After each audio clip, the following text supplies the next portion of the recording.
दोस्तों, स्वागत है आप सभी का फिल्म कथा की एक बिल्कुल ही नई वीडियो में। आज हम बात करेंगे साउथ इंडस्ट्री की लेटेस्ट मूवी मिराई के बारे में।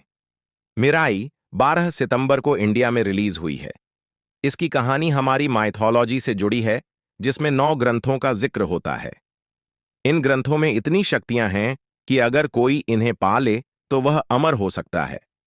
इन ग्रंथों का अस्तित्व कैसे आया, इन्हें किसने बनाया, कौन इन्हें हासिल करके अमर बनना चाहता है, सब कुछ इस मूवी में दिखाया गया है।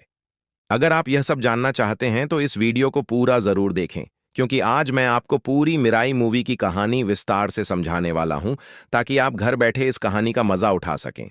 वीडियो बढ़िया है तो लाइक जरूर करना, कमेंट में मिराई लिखना, और जिसने फिल्म कथा सब्सक्राइब नहीं किया है वो अब कर ले। बेल आइकॉन को ऑल पर करें ताकि हर नई वीडियो सबसे पहले मिले। चलिए अब बिना देरी के कहानी शुरू करते हैं।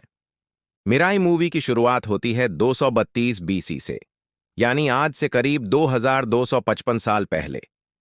इस दौर में कहानी शुरू होती है सम्राट अशोक से। अशोक सम्राट इतिहास के सबसे बड़े वॉरियर्स में से एक रहे हैं। इन्होंने मौर्य साम्राज्य को शिखर तक पहुंचाया।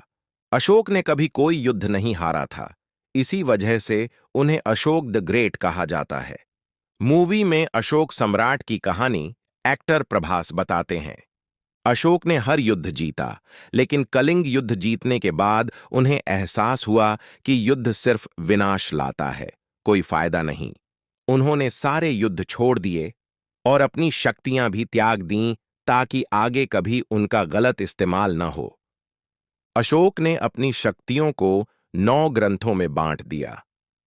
8 ग्रंथों में अलग अलग सिद्धियां थीं और 9वें में अमृतत्व की शक्ति। इन ग्रंथों की सुरक्षा के लिए अशोक ने इन्हें दुनिया भर के 9 योद्धाओं को सौंप दिया। हर योद्धा अपने क्षेत्र का सबसे पावरफुल था। 8 ग्रंथ योद्धाओं के पास रहे। 9वां ग्रंथ उन्होंने महर्षियों को दिया, जिन्हें भविष्य देखने की शक्ति थी। वक्त बीतता गया, पीढ़ी दर पीढ़ी योद्धा इन ग्रंथों की सुरक्षा करते रहे। करीब 175 पीढ़ियां गुजर गईं और कहानी आ गई वर्तमान समय में, साल 2000। हिमालय के एक आश्रम में 9वां ग्रंथ रखा गया था। इस आश्रम की हेड थीं अंबिका, जिन्हें भविष्य देखने की शक्ति थी। अंबिका को ध्यान में बैठकर भविष्य के खतरों का पता चलता है। एक बेहद शक्तिशाली इविल मैन आने वाला है, जो सारे ग्रंथों को पाकर अमर हो जाएगा और दुनिया को तबाह कर देगा। अंबिका दुनिया भर के 8 योद्धाओं को बुलाती है और उन्हें चेतावनी देती है, मगर वे सभी घमंड में उनकी बात नहीं मानते हैं। अंबिका ये देख समझ जाती हैं कि अकेले योद्धा अपने ग्रंथों को बचा नहीं पाएंगे। वो कैलाश पर्वत पर ऋषि अगस्त से मिलने जाती हैं। अंबिका प्रेग्नेंट होती हैं, लेकिन हिमालय की बर्फ को पार करते हुए कैलाश पर्वत चढ़ जाती है। ऋषि अगस्त्य कहते हैं, भविष्य बचाने का रास्ता सिर्फ अंबिका के पास है, लेकिन इसके लिए बड़ा त्याग करना होगा। उन्हें अपना बेटा प्रकृति को सौंपना होगा, ताकि वह महायोद्धा बन सके। अंबिका मान जाती हैं। बेटा पैदा होने पर उसे वाराणसी के घाट पर छोड़ देती हैं। 9वां ग्रंथ गुफा में छुपा देती हैं और खुद गायब हो जाती हैं। 24 साल बीत जाते हैं। हिमालय आश्रम की हेड अब विभा नाम की लड़की है। गुरु विभा को बताते हैं कि अंबिका ने 9वें ग्रंथ को छुपा दिया था और अब वही ईविल आदमी उभर आया है, जिसे अंबिका ने भविष्यवाणी की थी। अब सिर्फ अंबिका के बेटे के पास ही उसे रोकने की शक्ति है, इसलिए विभा को बेटे को ढूंढने, बताने और युद्ध के लिए तैयार करने की जिम्मेदारी मिलती है। विभा वाराणसी जाती है, वहां साधु से मिलती है जिसने अंबिका के बेटे वेदा को बचपन में पाला था।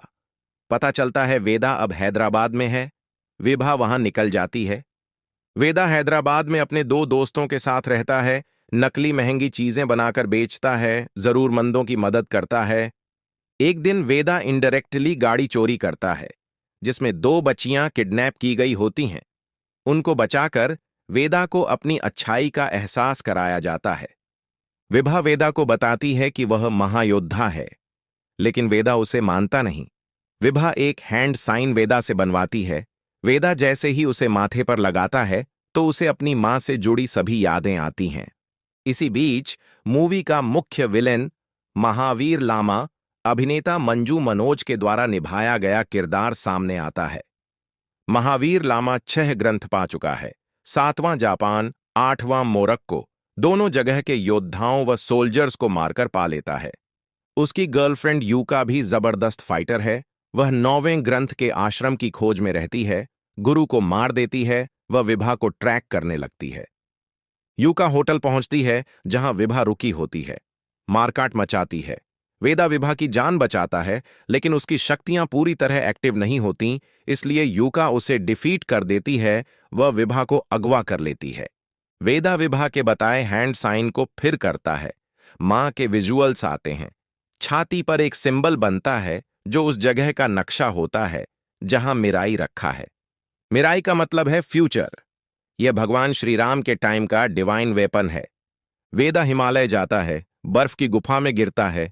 सामने एक बड़ा पक्षी होता है, जटायु के छोटे भाई संपाति का वंशज, जो मिराई की रक्षा करता है। मां की याद के अनुसार वेदा पक्षी के सिर को छूता है। पक्षी वेदा की सच्चाई जान जाता है और उसे मिराई लेने देता है। वेदा मिराई लेकर बाहर आता है।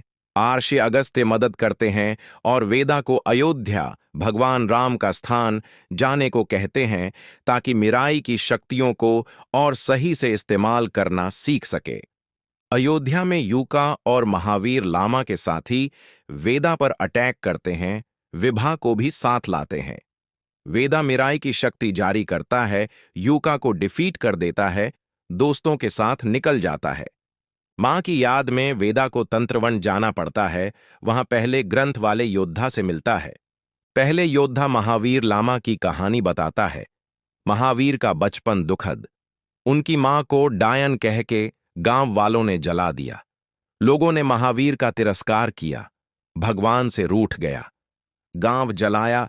पहले योद्धा ने उसे अपनाया, शक्तियां सिखाईं, पर महावीर का दिल कड़वा था। परीक्षा में महावीर शक्तिशाली था, लेकिन गलत सोच से उसे ग्रंथ नहीं दिया गया।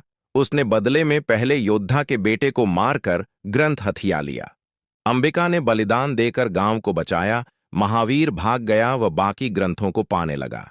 अब वेदा की जिम्मेदारी है 9वां ग्रंथ बचाना। तारे उसकी दिशा दिखाते हैं। गुफा में पहुंचकर 9वां ग्रंथ पा लेता है।